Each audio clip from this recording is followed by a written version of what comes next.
करते हैं। बिजली बोर्ड से 600 पदों की समाप्ति और पंचायतों में व्यवसायिक परिसर पर टैक्स वसूली के निर्णय को लेकर बीजेपी प्रदेश मीडिया प्रभारी कर्ण नंदा ने प्रदेश सरकार पर निशाना साधते हुए कहा कि कांग्रेस की झूठी सरकार ने सत्ता में आने के लिए 10 गारंटियां दी थीं, जिसमें से एक भी गारंटी पूरी नहीं हुई है। कांग्रेस नेताओं ने बोला था कि सरकार बनते ही पहले कैबिनेट में 1 लाख नौकरी देंगे और 5 साल में 5 लाख नौकरियां देंगे, पर अगर हिसाब किताब जोड़ा जाए तो 2 वर्ष में इस जनविरोधी कांग्रेस सरकार 1 लाख से अधिक नौकरियां छीन ली हैं।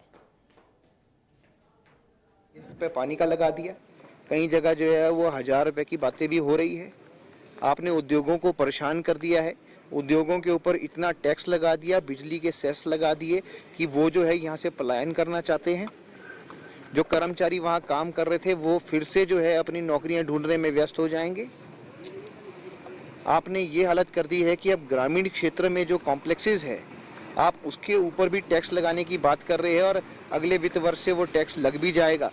और जहाँ वो छोटी छोटी दुकानें कॉम्प्लेक्सों में काम करते हैं उनके ऊपर भी आप टैक्स लगाना चाहते हैं। जहाँ कमाई है नहीं वहाँ और ज़्यादा आप टैक्स का बोझ जो है बढ़ाना चाहते हैं, वो ठीक नहीं है।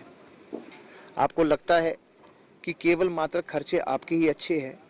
आप अपने लिए एक नया मुख्यमंत्री कार्यालय बनाना चाहते हैं, आप मंत्रियों के कार्यालयों पे खर्च कर सकते हैं, आप अपने मित्रों के लिए नई गाड़ियां ला सकते हैं, आप अपने लिए सारे खर्चे कर सकते हैं, पर जनता कुछ राहत मांगती है तो वो आप दे नहीं सकते हैं। आईजीएमसी जैसी संस्थानों में आप हिमकेयर का पैसा रोक दिया है, लोगों को इंजेक्शन में नहीं मिल रहे हैं।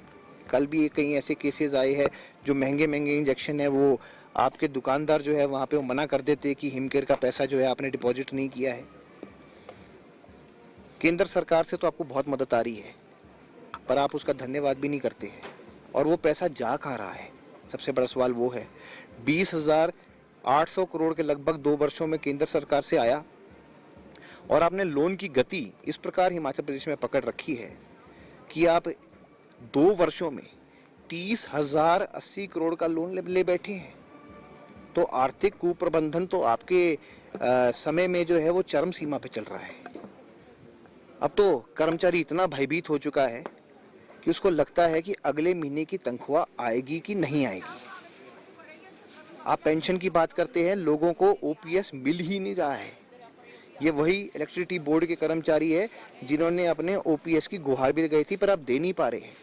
और अब तो लोग सोच रहे हैं कि अब तो यूनाइटेड पेंशन स्कीम आ गई है सेंट्रल गवर्नमेंट की, शायद वो ही अच्छी थी कि कम से कम कुछ मिलता तो था। आप तो यहाँ अपने सारे खजाने खाली कर देंगे और हिमाचल प्रदेश में ऐसा ना हो कि आपके सारी सरकार के चक्के जो है वो जाम हो जाए।